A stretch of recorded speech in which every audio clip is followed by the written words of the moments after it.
Magandang araw, happy Sunday po sa inyo lahat guys. Ito, meron na naman tayong pag-abalahan ngayon. Yan, napakasarap na fried na pork plus kinamatisang isda guys. Yan, plus sausawan guys na sili at saka kalamansi lang yan guys. Yan plus yung ginawa namin na sausawan sa bahay guys, na suka, may kalamansi din. May ano din, may sili din guys at plus tubig.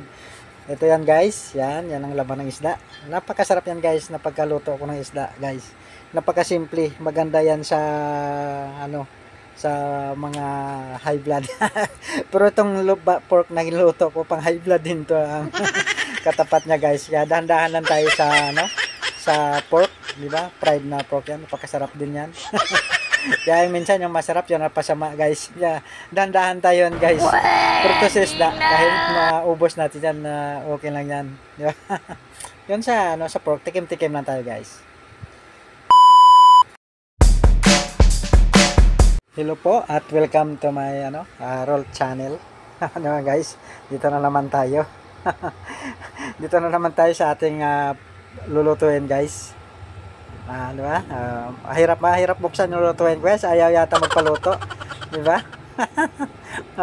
Yan pala siya. Yan guys, isang piraso na yan guys. Ano tayo ngayon? Sa lulutuin natin ng isda, isang piraso lang yan guys. Yan, no? Ano yan pangalan daw niya kanina ng isda yan? Papano Black. Hindi natin alam yun. Yan, plus kamatis lang yan guys.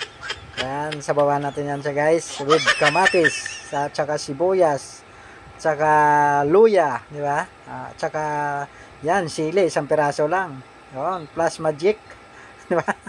Yan lang guys ang kanyang sahog. Kaya ito guys, yon, nagkuhan tayo nun guys. Magpakulo tayo ng isang baso at kalahating tubig para sa kanyang sabaw, di ba? Ito guys, may tayo, pa-fried tayo guys. Yan. 3/4 yan pork guys. Yan ang natin. Pangalawa natin. Diba? Dandahan tayo sa pork diba guys? Palaala lang, diba? Ito tayo. Simula tayo ngayon guys. Ito, linisan muna natin yung ating isda nga sasabawan.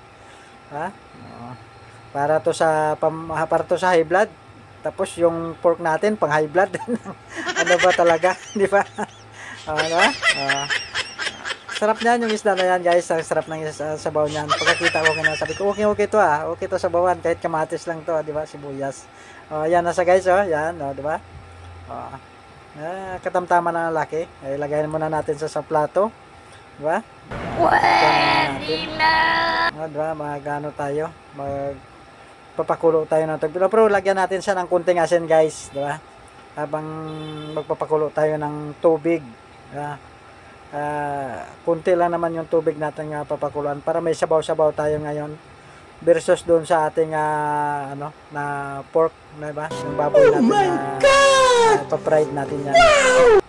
Ito, kuhan tayo ng tubig, si pare nagasinyas na. Pakulo tayo ng tubig, yan pakulo tayo ng tubig, isang baso at kalahati yan siya guys. Papakuluan natin. Habang nagpapakulo tayo ng tubig guys, slice natin yung ating kamatis, di ba? Pag kumulo siya, ilagay natin yung ating kamatis. Yung kamatis natin, katamtama ng laki ng pag-slice guys. Di ba? 3 piraso. Pero habang nagsa-slice tayo, shoutout pala kay si Romel ng kantin ng kantin ng Unilab. At saka kay Celeste, shoutout po sa Unilab. At saka kay Charis, alias Pampingo.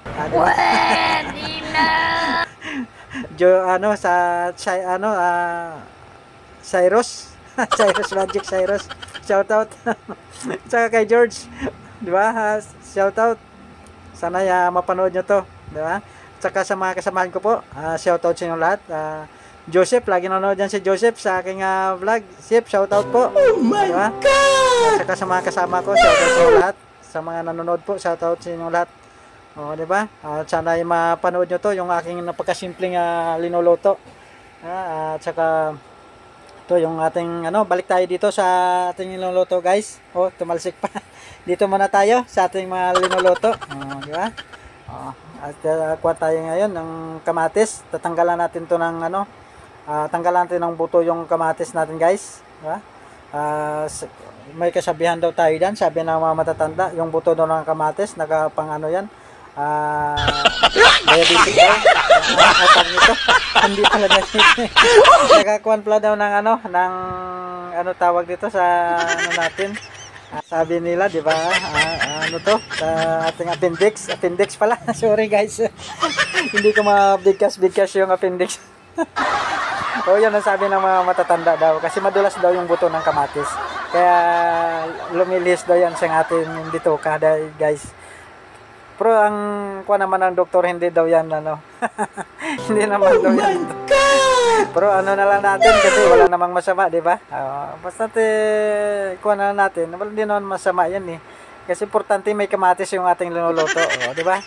Ito tayo sa ano yung luya naman, pipit-pitin natin yan. Kasi yung katas ng luya, guys, nakakakuha yan para pag pinipit-pit mo siya. Compare mo siya yung slice lang. Pero maano din naman. Pero sa ano ko talaga kasi pinipit-pit ko yung ano para yung katas niya para lumalabas naman yung katas na. Ito na guys, kumukulo na yung ating tubig, lagayan na natin yan. Diba? Lagayan natin sibuyas. Isa-isa pa natin sibuyas, luya. Diba? Luya, tapos kamatis yan. Diba? Daming kamatis natin, diba? Pero ang mahal ng kamatis yan guys sa mga ano ngayon, diba? Sa kamatis ngayon, napakamahal ng kamatis ngayon. At saka lahat ng mga bilihin, sobrang mahal ngayon. Kaya kuwan talaga. Ewan ko kung kailan pa bababa. Lagyan natin ng magic sarap para lalong lumasa yung ating niluluto. Ito na guys. Takpan muna natin yan para ano tayo, para mabilis kumulo. Pagkulo niya kuha natin yan. Habang nagpapakulo tayo, linisan natin yung ano, yung ating baboy na ipa-fried natin yan. Para mayroon tayo na pang low blood, meron tayong pang high blood. Dito tayo sa ating pork na yan, di ba? Kukusot-kusutan natin yan. Tanggalin natin yung ano niya, kanyang mga dumi-dumi, di ba? Siyempre sa palengke natin yan, mga dugo-dugo niya, tanggalin natin, di ba? Para kuha naman, para malinis naman siya pag ano natin, pag ipa-fried natin, di ba? Para natin yan. Kasi paborito ng basta mga bata kasi paborito ng mga bata kasi yung ano, yung mga karne. Kaya yun ang kuwan namin, di ba? May isda, may karne, di ba? Kung ayaw nila sa isda, sa karne sila, di ba? Kuwan tayo, di ba? Dito tayo. Lagyan natin yan ng ano, kuwan natin na ng asin. Lagyan natin ng asin. Di ba? Para manunuot yung ano niya, yung lasa niya sa asin. Tapos pagkatapos ng asin, lagyan natin ng paminta niyan. Yan lang naman siya guys. Wala nang ibang ano, wala sa ibang arte-arte pa, di ba? Arte-arte pa tayo, ganyan, kakainin din naman yan. Sa sausawan lang tayo babawi, di ba? Lagyan natin ng paminta. Hindi yan bitchin guys paminta yan guys. Para ano siya, para pagka ano naman medyo maalangang konti, di ba? Mahangin ka sa paminta, lamas-lamasin natin yan para meron siyang ano, para manunuot din yung ano niya, lasa niya, di ba? Para pag ano natin naman, ikuha na lang natin sa kawali, di ba?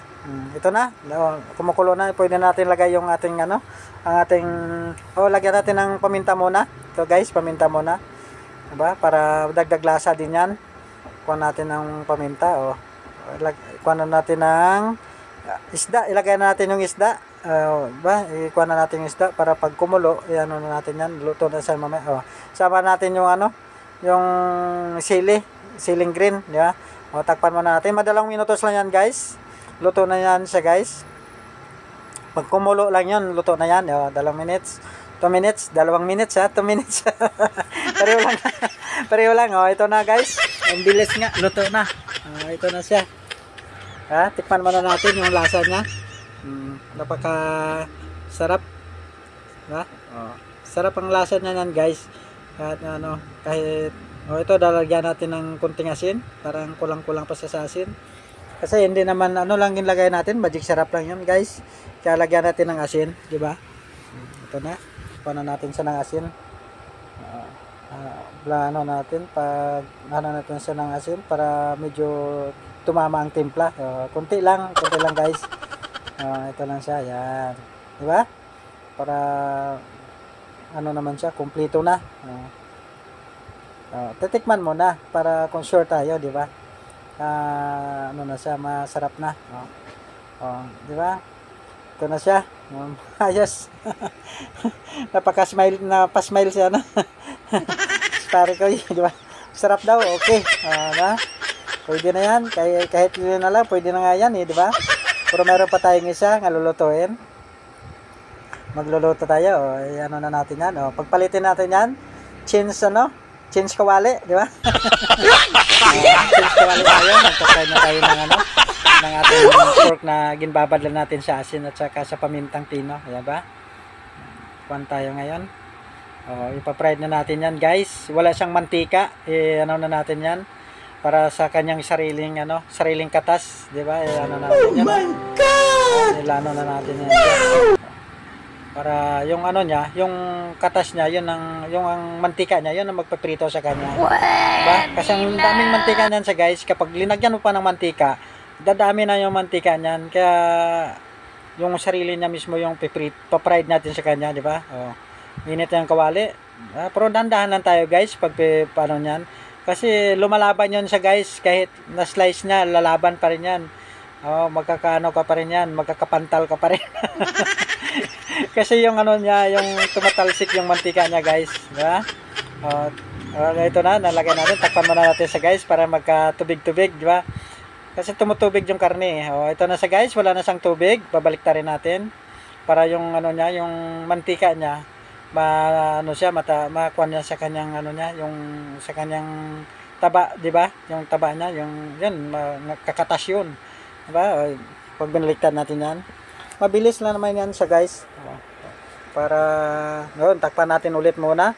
Ang bilis na guys, mapula kasi yung apoy natin, lang, dandahan lang apoy na, huwag masyadong malakas. Kasi ingat-ingat lang tayo sa pagbabaliktad guys. 'Di ba? Yung takip, naka-ready yung takip guys kasi tumatalsik di ba? Ganun yan. Ingat lang. Ito na sa guys. 'Di ba? Ano na natin yan, namumula na siya. Luto na. Ikuha na natin yan. Ing-ing natin yan sa guys. Tapos yung mantika niya para kukuhan sa gilid.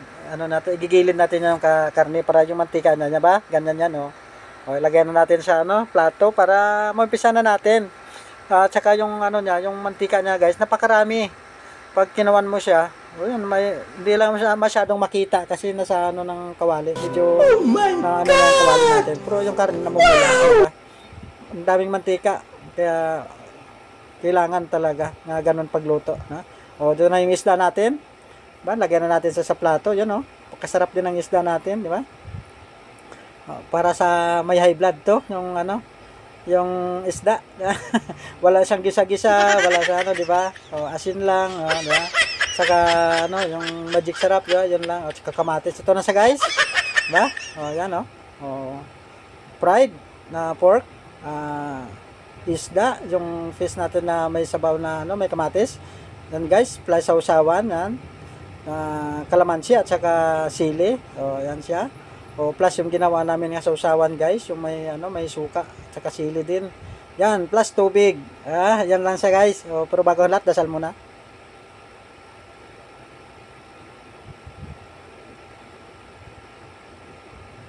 So guys, tapos na tayo pagdasal. Pasalamat tayo kay God sa ating pagkain, sa pagkainan. To guys, di ba? Dito muna tayo sa isda. Diba? Mas paborito kong isda kasi sa pork din Pero mas takam din ako sa pork guys. Pero control lang tayo doon sa pork, di ba? Kasi mahirap na. Baka diyan tayo di ba? Kasi mayroon na tayong vlogger nga nadali sa sa karne, di ba? Napanood niyo ba 'yon, yung vlogger na 'yon, di ba? Maaga siya na maalam, di ba? Parang pala yata. Ako kung may 50 pa lang edad niya yata. Baka wala pa nga Baka wala pa nga 50 edad doon na maalam siya dahil sa mga kinakain, di ba? Walang control. Yan, dito tayo guys. Isda. Unang subo para sa inyong lahat. Kaya guys, sa pagdating sa sa pagkain, di ba? Dahan-dahan tayo kasi medyo nagkakaedad na, di ba? Pero titikim pa rin tayo ng karne. Huwag naman masyadong sobra, di ba guys? Kahit alam natin na masarap yan, di ba? O, ito, sausawan. Nahuli yung piga ng sausawan ko. Gutom na kasi guys, alas 12 na. Kaya nahuli yung ano ko, sausawan. Diba? Yung katabi ko, yung ano, lagayan ng kardero. Diba? Oh my God! Lapit lang. Hindi na ako tatayo. Diba?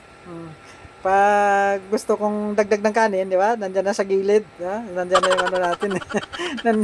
nandiyan na lahat, di ba? Oh. Plus tubig, nandiyan na rin sa gilid, di ba?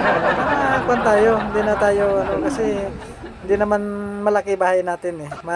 Ano lang siya, guys, maliit lang, kaya pag tayo mo, di ba? Nandiyan na lahat, oh. Ito, guys, dito na tayo sa ating, ano, sa pork, paborito ng lahat. Di ba? Maliban sa yung ano sa kapatid natin, di nila ano yan, di nila gustong-gusto ang pork eh.